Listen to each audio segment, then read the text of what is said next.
Hello, this is Gerald, two of us.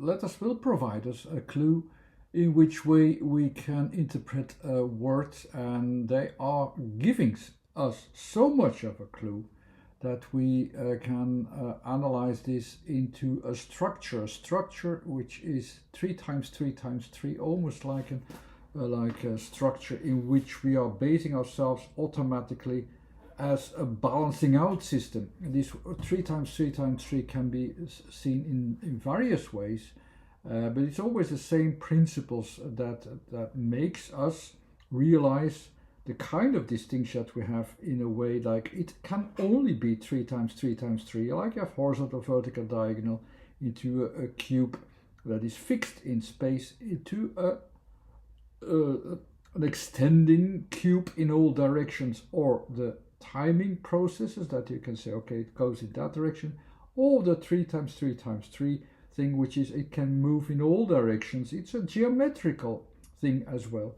But if it's a geometrical thing and about pinpointing the places itself built up in complexity, and there you can also easily derive also meanings from it, which I already explained many times before. But that's okay with words that express something physical. That makes it quite easier because you can build that up geometrically. Or about even when things move into a certain direction, you could also say, okay, it's going into that direction. You can derive that quite well. But what about the words that like with yes and no? How can we see that in a geometrical way? With the geometrical options of how this whole system holds itself in balance and that we really behaved ourselves towards it, we can really have a physical reference into the first 9 letters quite easily. I have a full system with horizontal, vertical, diagonal that worked out in my book as well. And there you say if you combine these horizontal, vertical, diagonal into 1, 2, 3 dimensions, or 1, 2, 3 options, then you have really the options that A, okay, tendency to go horizontal, T vertical, K diagonal onto a horizontal plane, and so on, and you go on, U, L, and B, horizontal, vertical, diagonal onto a vertical and horizontal plane, and so you can build that up, and that's worked out well in my book as well, which I'm not going to talk about that today. Well, all the things as well. It's our choices also in these points have also that principle that makes it work as an automated system. And how does an automated system works? It doesn't work with simple yeses and nos. It works with a going towards these yeses, going towards these nos, and they're never perfectly yes or no. It gives this open factor that, oh no, we have to adapt, so that you have that tendency, okay, we have to adapt. Like you have systems also, even in computer science, you have systems with 3 options. And here's one of these that also works like that works automatically. And I will explain you very shortly how it works with yeses and nos. The A, the T, and the K are that with the A you go towards yes, the T, yes, I found it, to no, to yeah, I can no longer see it. U is I realize the yes, and as well as the no. I have the 2 options together. The L is the yes is going to makes us even go towards a no, and the B is even when there's a no, it still goes to a certain yes.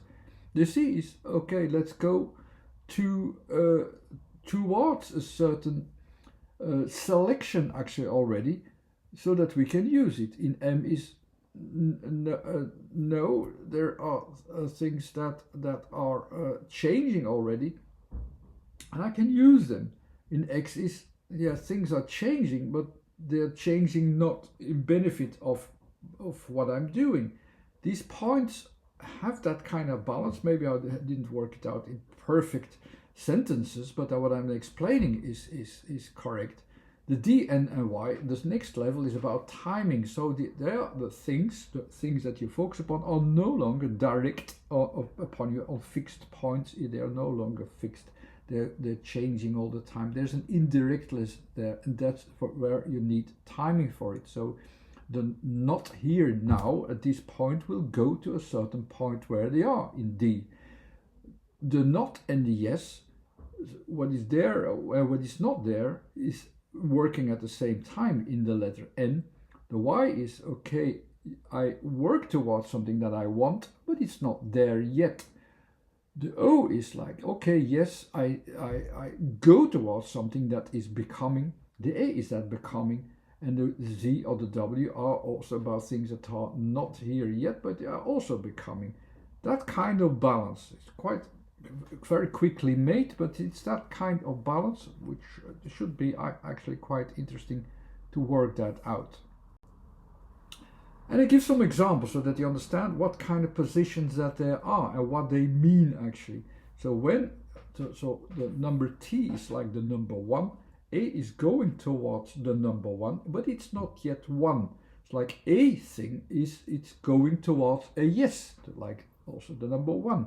With K, it's larger than the number 1. It's no longer the number 1, so I don't longer know what it is. I go towards a no factor. Good example for T is a thing, because I know exactly what it is. Ka is a very good example for K, because it becomes a question, like this Japanese ka. U, the next level, is you, just like that. It's at the same time, you know, it's no longer me, but it's somewhere. It's not me, but it's you. It's somewhere else. It's going somewhere else already, and I deal with that somewhere else, or what is different than me.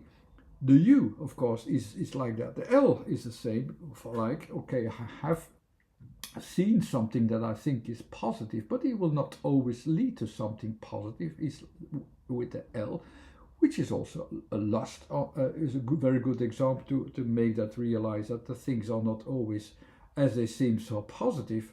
The balance is always there. The B is that breaking out of what seems to be limited, but it's breaking out, so it's going towards a next yes. The letter C, a very good example, is correct, so I make a selection. I make a selection at the end of these processes. The M is then a very good example, more, and the X, a very good example, is of course X itself. In the next level, in the timing, so what is not there now, but I will go and have it later, is the door with the D, which is as well there and as well is there not, or is not there, is the thing nothing, for instance, starts with that. The nothing can only be there when there's also a thing. When you have the opposites, it's always about these opposites.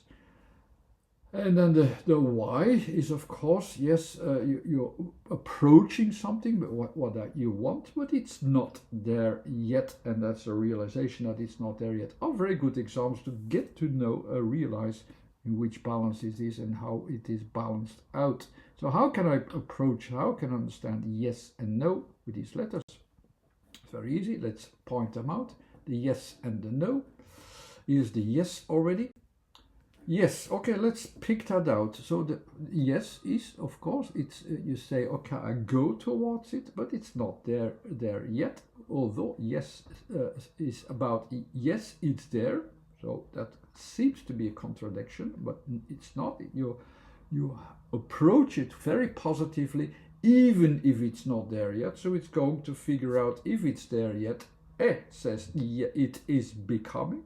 So in the say I said also, yeah, the Y was a good example because it's asking a question and it becomes, so it's getting some result.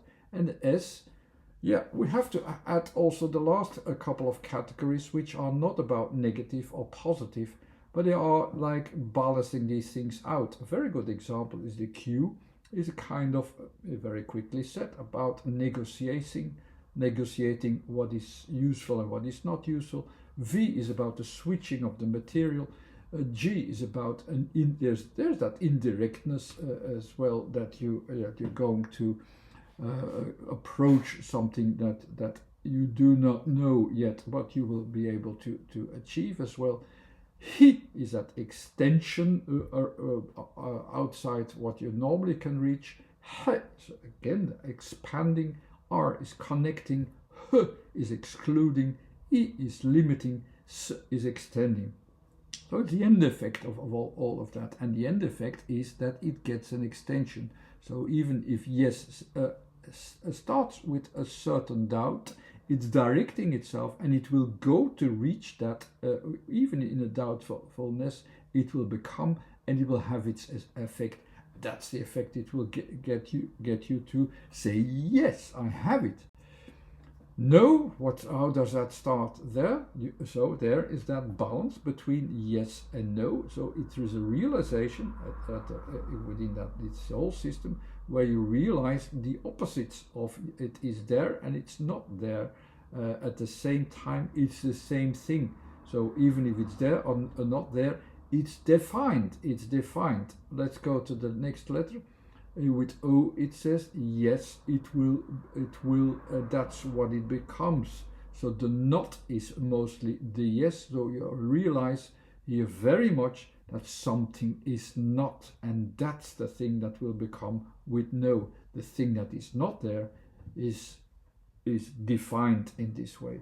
So that's why these yeses and nos can even be translated into a comprehension why these letters are chosen, why they are describing very carefully, very well the yeses and nos, because these balances exist and because I understand this balance. Even if I'm very quickly made this in just a few minutes, it could be a bit better, but at this stage I don't care that much anymore that to have it really so perfect. You have to know what's the balance, how is this balance worked out, and it's correct in that way what I say, but I might be able to choose some slightly better words at some other point if I come back to it. But you have an idea how this works, how this system works when I apply this to the yeses and nos. That's all I wanted to say in this video. Thanks again for watching. Some preparations for this theory and whatever you can do with it, you can already find in Sound Informed. There's a website too, there's a Facebook page, and there's this YouTube channel. Thanks again for watching. Bye.